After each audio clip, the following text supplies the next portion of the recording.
Dans Drépano Show, fin des douleurs, fin de souffrance, plus de fatigue, plus de nécrose de la hanche, plus de douleurs de rein, plus de crises, plus de douleurs dans les os, plus de manque de sang. Bienvenue dans Drépano Show, le show où les drépanocytaires partagent avec nous la fin de la drépanocytose. C'est à vous!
Bonjour à tous, je suis le docteur Cathy, naturopathe, mais également l'ambassadrice de la maison de la drépanocytose.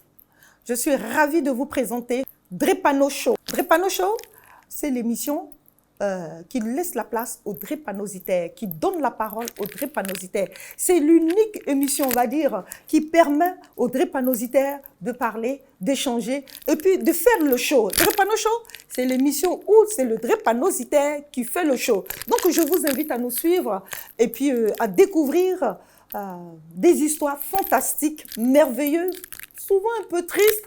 Mais dans Drépano TV, on voit le bout du tunnel. On part vers la fin de la drépanocytose. Vous êtes drépanocytaire ou vous êtes bêta-thalassémie? Écoutez, asseyez-vous et puis connectez-vous pour ceux qui sont sur Internet. Mais à tout le monde, nous voulons vous dire à travers Drépano Show que la drépanocytose doit rester pour vous maintenant une banalité. Alors, suivez-nous.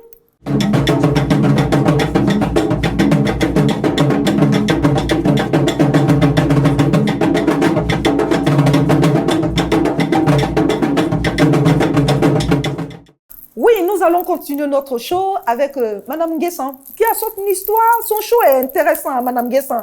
Donc, on laisse Madame Guessan vous faire, ouvrez bien les oreilles et puis écoutez très bien. Madame Guessan, ben écoutez, on vous attend. Elle est toute belle, Madame Guessan. Voilà. Vous voyez comment est-ce qu'une vie de drépanocytaire, tout compte fait, certains vont vouloir être drépanocytaires pour venir faire le show, hein, mais c'est réservé uniquement aux drépanocytaires. Madame Guessan, à vous l'honneur. Comment ça allez-vous? Mais oui, vous êtes toutes belles. Mais c'est pas possible. Je vous ai vu il n'y a pas longtemps, mais un petit protocole et ça vous a... Mais racontez-nous votre belle histoire de votre 5 ans et puis de votre 11 ans. Je connais toute l'histoire, mais ce sont shows. Moi, je ne fais pas le show. Voilà. Voilà, je suis Madame Guessan, Juliana. Je suis née drépanocytaire. D'accord. Voilà, ça... Depuis toute petite, ma maman me racontait que je pleurais quand j'étais bébé. Toutes les nuits, je pleurais. Votre maman n'a pas croisé M. Tossou, hein? Parce que les nuits, vous pleurez, puis M. Tossou qui change de chambre là. Je pleurais parfois. Les hommes sont tous les mêmes. Hein. Mon papa se plaignait. Par moment même, il dit, va me frapper. Ma maman dit, non, il ne faut pas la frapper. C'est un enfant. Tu ne sais pas pourquoi elle pleure. Peut-être qu'elle a mal quelque part. Et c'est comme ça, quand j'ai commencé à savoir parler, quand on me demande, j'ai dit, j'ai mal dans l'os. C'est l'os qui me fait mal. Et ça les a interpellés. C'est en ce moment-là qu'ils ont compris que j'étais vraiment malade. Sinon, avant, Voilà. c'était caprice. Voilà, c'était caprice. Et en ce moment-là, on m'envoie à l'hôpital, on donne seulement que des calmants. On m'envoie à l'hôpital, on donne des calmants. Donc, à un moment donné, mon papa a commencé à m'envoyer chez les guérisseurs, chez les praticiens. Ce qui fait qu'aujourd'hui, j'ai des traces de larmes sur tout le corps. On vous coupait On partout. me coupait partout, Ah. puisque c'est indigène. Pour sortir Voilà. le sang. Pour sortir le sang, on dit non, ce sont les bêtes qui sont à l'intérieur de mon corps. Donc, il fallait faire tout ça pour faire sortir ces bêtes-là et que ces bêtes-là qui étaient à la base de la maladie que Vous j'avais. deviez souffrir. Voilà, donc j'ai beaucoup souffert. Et donc, c'est quand j'étais en classe de CM1 qu'un médecin a demandé qu'on m'amène dans un des CHU. En ce moment, j'étais à Touba. Je fréquentais, j'étais chez un tuteur. Et ils ont demandé qu'on m'amène soit au CHU de Boaké ou au CHU de Treichville. Et quand il a dit ça, mon papa a dit, ah, comme j'ai mon frère à Boaké, je préfère partir à Boaké avec l'enfant. Et c'est ainsi qu'on m'amène au CHU de Boaké. Arrivé là-bas, le médecin qui est là-bas nous a dit, ah, l'examen ne se fait pas à Boaké. Et que l'examen se fait au CHU de Cocody ou de Treichville. Et que mon père devait me conduire au CHU, dans l'un des CHU. C'est ainsi qu'il nous a donné le bulletin de l'électrophorèse. Et donc, de Touba, nous sommes à Boaké. De Boaké, on nous envoie maintenant à Abidjan. Et je viens avec mon papa. On vient, on fait les examens. On attend. Dès qu'on a les résultats, on retourne encore au CHU de Boaké. Et c'est étant là-bas, le médecin va nous dire que la maladie que ton enfant a là, ça ne se soigne pas. Et que cette maladie, elle va vivre avec cette maladie jusqu'à la fin de ses jours. Et donc, vous allez devoir la supporter comme ça. Et qu'elle ne doit plus faire d'épreuves physiques. Et on m'a même donné un document pour ça. Que chaque année, je vais voir le médecin et le médecin me donne une dispense. Ce qui fait que je n'ai jamais fait de sport. Voilà. Je ne faisais pas de sport. C'est-à-dire, si je me suis hasardé à tirer une balle, peut-être que la crise va commencer là. C'est ça. Donc, je ne faisais pas de sport. Pourtant que vous êtes que SC. Hein? J'étais SC.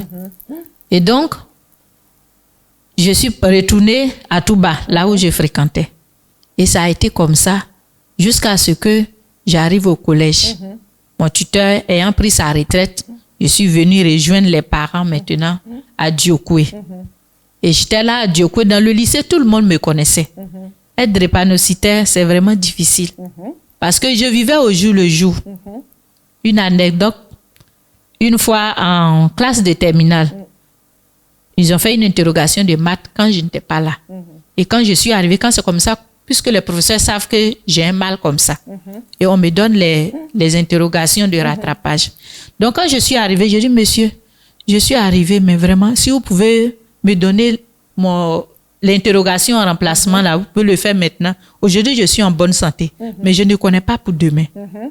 Que vous-même, vous savez que je vis au jour le jour. Et c'est comme ça, le professeur a refusé. Et un matin, il arrive pendant qu'il veut dispenser le cours, il dit, mademoiselle, Conan, prenez une feuille, vous allez faire l'interrogation. Or, ce jour, je faisais ma crise. Mais en général, quand je fais la crise, si c'est le bras qui me fait mal, je sais que le bras me fait mal, je ne peux pas écrire. Mais je préfère m'asseoir, supporter la douleur, écouter les cours que le professeur dispense. Et c'était comme ça. Ce jour-là, j'étais là, dans l'intention d'écouter les cours des professeurs, puisque je ne pouvais pas écrire. Et quand lui, il arrive, il dit, prenez une feuille. Donc, mes voisins, tout le monde, on me regarde, on sait que ah, elle a mal, et puis c'est le bras droit. Elle écrit comment? Donc, je dis, monsieur, vous voyez, c'est pourquoi je vous ai dit, je vis au jour le jour. Vous ne m'avez pas donné l'interrogation ce jour-là. Aujourd'hui, là, je ne peux pas écrire. Il dit, mademoiselle, je suis désolée, mais je dis, prenez une feuille. Et donc, ma voisine sort une feuille. Elle dépose devant moi. Je n'ai pas l'habitude d'écrire à la main gauche. J'écris comment? Elle dit, tu vas écrire à la main gauche. J'ai dit, mais je vais faire comment? Et j'ai pris ma main gauche, j'ai attrapé le stylo. Écris mon nom simplement là. Et puis la date. Le chef de classe s'est levé, il est venu, il a regardé. Quand il a vu l'écriture, il dit, monsieur, nous, on ne peut pas accepter. Et tous les élèves se sont levés pour ma cause. C'est ainsi que le professeur a annulé l'interrogation. Donc, vraiment, vivre avec la drépanocytose, aller à l'école, c'est pas facile. Il faut être drépanocytaire pour savoir que, pour comprendre qu'un enfant drépanocytaire, j'ai l'impression que quand tu es drépanocytaire, le corps que tu as ne t'appartient pas. Le corps que tu as ne t'appartient pas. Parce que tu ne peux pas faire un programme pour dire, ah, demain je vais faire telle chose. C'est vrai que l'homme propose, Dieu dispose. Mais quand tu es drépanocytaire, c'est autre chose. Tu proposes rien. Tu proposes rien. D'une minute à une autre, tu peux faire une crise.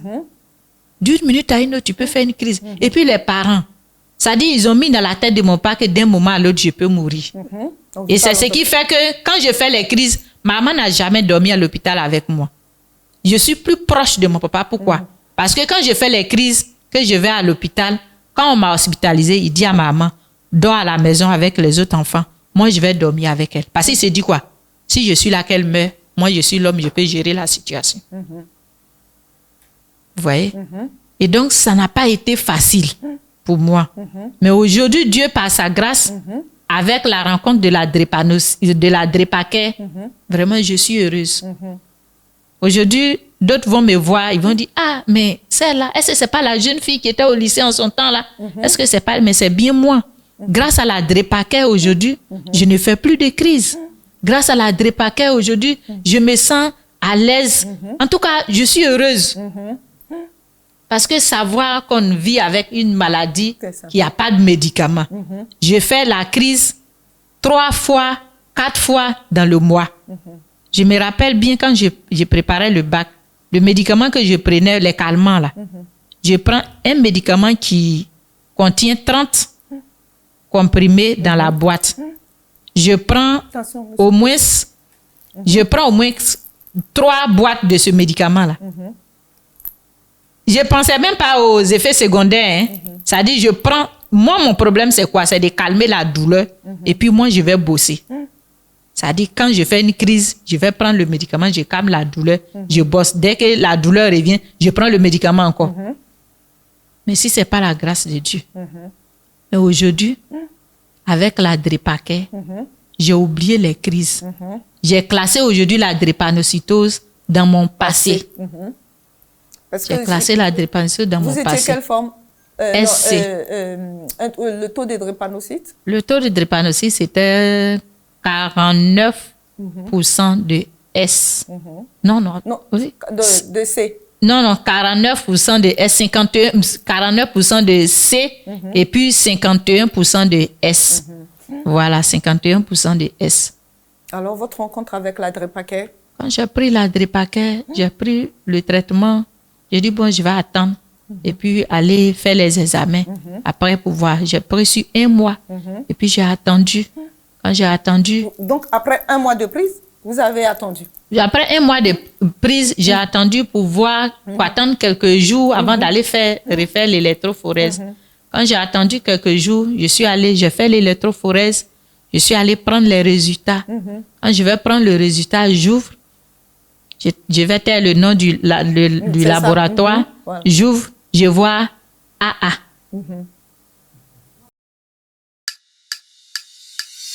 La drépanocytose. Il est important de faire son dépistage de l'électrophorèse. Il est important de connaître son statut. Il est important de voir si vous êtes porteur du gène de la drépanocytose. La drépanocytose, c'est quand tu as des yeux jaunes, toujours fatigué, tout ton corps te fait mal. La drépanocytose, c'est quand tu es anémié, tu as un manque de sang, tu as toujours des coups battus.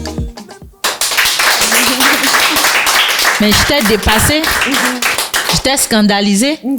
J'ai commencé à danser, j'ai commencé à crier. J'ai dit, mais c'est pas vrai. C'est pas vrai. J'étais tellement heureuse. Et vous n'êtes pas reparti au laboratoire pour bien leur poser la question? Non, moi, je ne suis pas partie au laboratoire pour bien leur poser la question. Mais je ne fais plus de crise. Donc, moi, aujourd'hui, quand on me dit la drépanocytose, on ne guérit pas de ça. En fait, moi, ce sont des polémiques. C'est ça. Pourquoi? Je prends un exemple. Quelqu'un qui est fou, qui est dans les rues, qui est nu, qui mange dans la poubelle, il ne reconnaît même plus sa femme, il ne reconnaît plus ses enfants. Et puis un jour, la personne prend un médicament, la personne revient à la maison, le fou laisse fou, il reconnaît sa femme, il reconnaît ses enfants, il reconnaît sa maison, il n'est plus nu, il ne mange plus dans les poubelles. La dame, elle reçoit son mari, les enfants reçoivent leur papa, ils sont heureux, ils sont à la maison. Et puis un autre voisin à côté dit, vous pensez que vous parlez, il est guéri. Il est toujours fou, hein. Mais la femme et ses enfants, là, s'ils sont bêtes, ils vont croire à ça. Mais tu dis, il est fou, mais il nous reconnaît. Au moment où il était fou, là, il ne nous reconnaissait pas, il était dans les rues. Il est là. C'est notre papa. S'il n'est plus dans les rues, ça veut dire que la folie est partie. Comme un proverbe guéri le dit, le fou, là, les petits gestes pour effrayer les enfants au quartier, là, ça, c'est sans manquer. Mais au moins, il n'est plus nu dans les rues. Il n'est plus nu dans les rues. Il est à la maison. Voilà. Donc, personne ne va venir te convaincre pour dire que ton mari est toujours fou. C'est ça.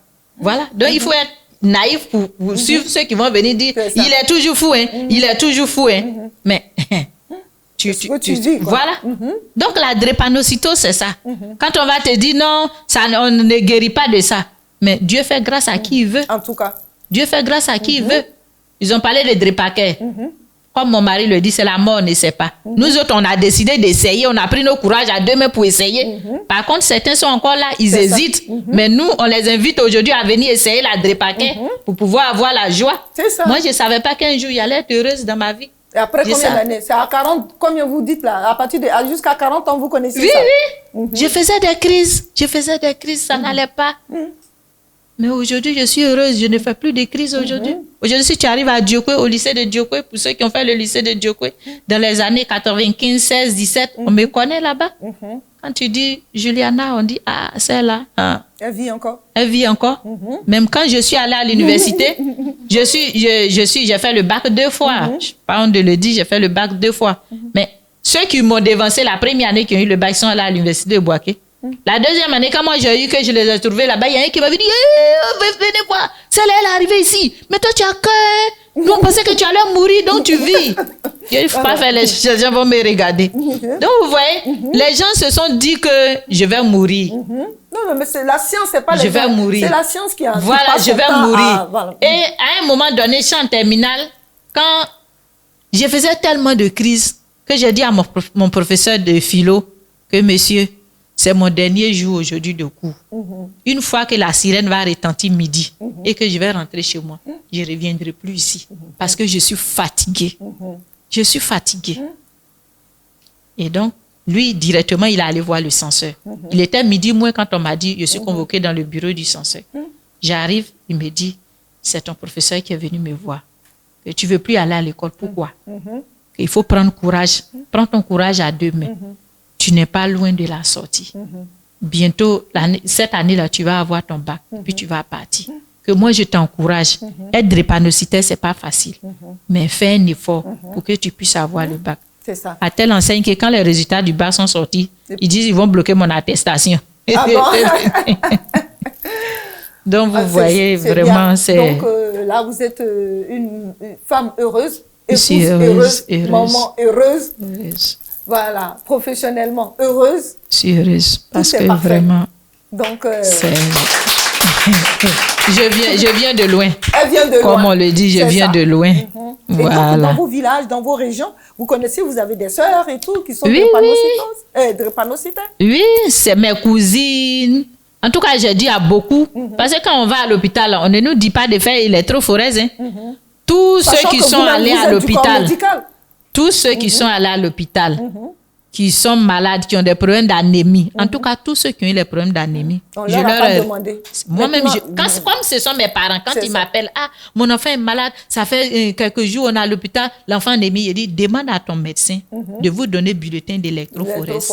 Et ça tombe pile poil. Et quand on fait électrophorèse, drépanocyte. C'est ça. On fait électrophorèse, ils sont drépanocytes.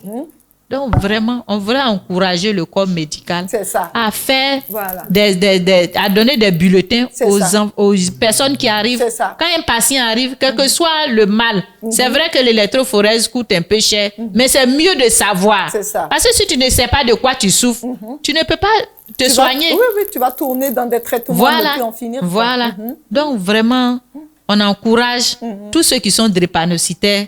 Aujourd'hui, la drépanocytaire se guérit. La drépanocytaire se guérit. Parce que si tu ne fais plus de crise, Ah. tu as quel souci encore? C'est la crise qui est comme une carie qui nous fatigue. Mais si tu ne fais plus de crise, moi, je pense que Donc, y a vous, rien là, de tel. parce que je vois que vous êtes je ne tout fais plus de embellie. crise. Vous avez... Ça fait plus de 2 ans. Pour quelqu'un qui faisait les crises, 2-3 crises par mois. Aujourd'hui, ça me fait plus de 2 ans. Aucune 2 ans, 5 à 6 mois, je ne fais plus de crises. Donc, vraiment, En tout cas, je rends gloire à Dieu. C'est Et ça. je dis merci à Dr Cathy. ouais, merci C'est à par vous que autres. Dieu hein. est passé. C'est par vous que Dieu est passé C'est ça. pour nous donner le sourire. Voilà. Donc là, vous avez le sourire. À vous le show, alors. Donc, on était avec Madame Guesson qui a fait son show. Et ce sont parce que quand on fait les shows, c'est souvent les gens, ils étudient qu'est-ce qu'ils veulent faire pour capter les gens. Non, non, non. C'est des vécus. Donc, c'est des shows réels, quoi. Donc, merci beaucoup, Madame Guesson. Et moi, je vous trouve tellement belle, embellie, grossie. Stop, hein. Parce que c'est vrai qu'avec la drépaquet, là, après, on reprend le poids. On reprend dans tout. On a pris toutes les formes qu'on n'avait pas. Donc, attention, hein, toutes les femmes là veulent faire du maigre. Merci à vous. On applaudit Madame Guesson qui reprend ça. Merci beaucoup. Ding.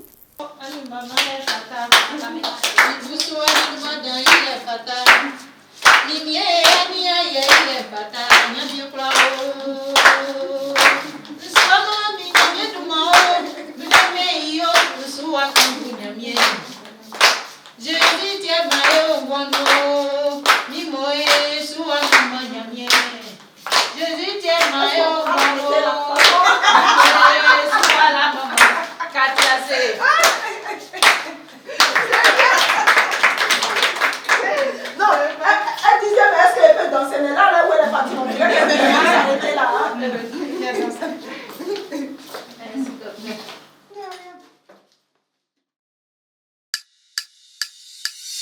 La drépanocytose. Il est important de faire son dépistage de l'électrophorèse. Il est important de connaître son statut.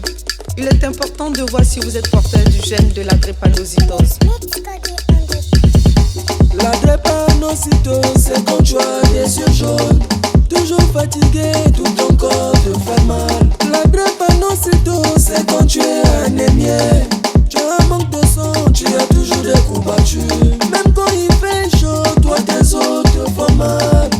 Il fait frais, toi tes os te font mal.